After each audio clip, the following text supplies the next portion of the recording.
Erokamano. Fred, giko mar wuodhuni en ole mane mo ogeto nyago nikech jakenya masane wacho ni school fees chandogi weche magi mani malo uluongo gi buche mag timo lalruok.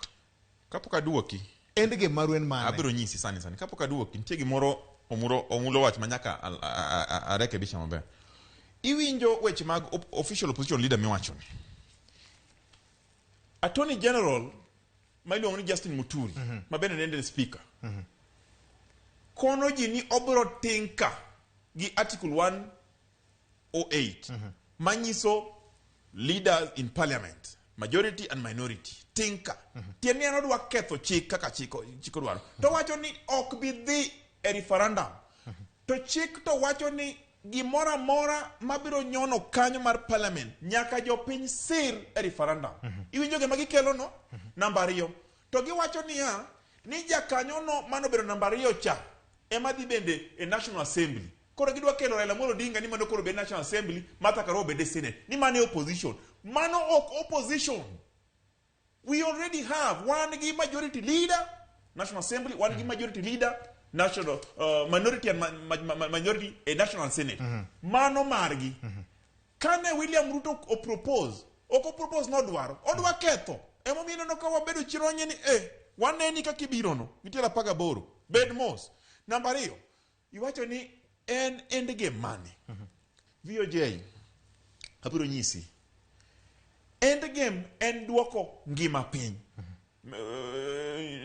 duoko maisha piny endgame en duoko mogo piny endgame en duoko school fee piny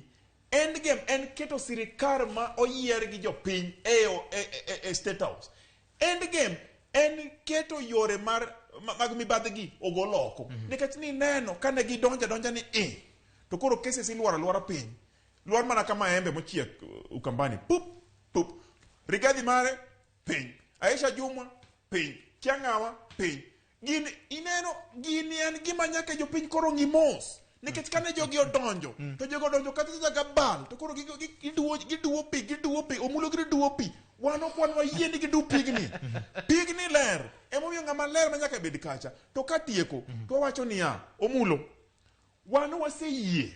ni nukawo muma waseyie ni un koro nuwacho ni sirkal ino kel gi Yesu emomiyo wano wacho ni sama koro unu tiyono to wambe Yesu tiyonwa nitie wer moro mane giwero ni otiyo talinga Yesu tiyo talinga omulo Yesu koro tiyo twaling ne kaka Yesu kamago no kiroko koro kel milion 8 mane Raila Amolo Odinga oyombogo utatni VOJ jopiny ong'eyo kuma dhiye sama gidonjo jakaranda tipenjo ni to jogi endi to maisha matek to gidhi kacha nango gidhi kacha nikech gini mirimo oingogi ok ginyal chulo school fee ok ginyal chulo ot ok ginyal timo gimoro amora piny pek tuno jod Kenya nyaka koro Raila Amolo Odinga tim kijni nikech jopiny dware mondo tim wan wasenyiso Raila Amolo Odinga gini ok itim nikech Raila Amolo Odinga gini nyaka tim nikech milion 40 ma jopiny gi ng'i giwacho ni sama ne jogi kwalo kura ne in kanye sama ne jogi gowa ne in kanye sama ne jogi ne ketho cases mag corruption ne in kanye nyaka koro wachom gini tir emomiyo wan wakonogi ok kata gitim manang'o kata ukel tiagas ukel police ukel DCI ukel ang'o jopiny oseramo ngang' wano kwanwa kinyu wabiro mos to kumwa chomo cha kwa tieko 47 twaduogo Nairobi ka to joazimio jodongo Orlando ni koro wasewuotho jopiny osenyisowa poro pincha koro uchomo kanye kagi wacho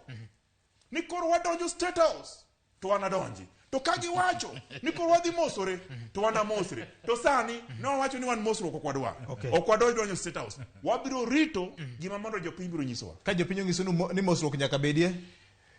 jopiny mo wacho erokamano ahinya.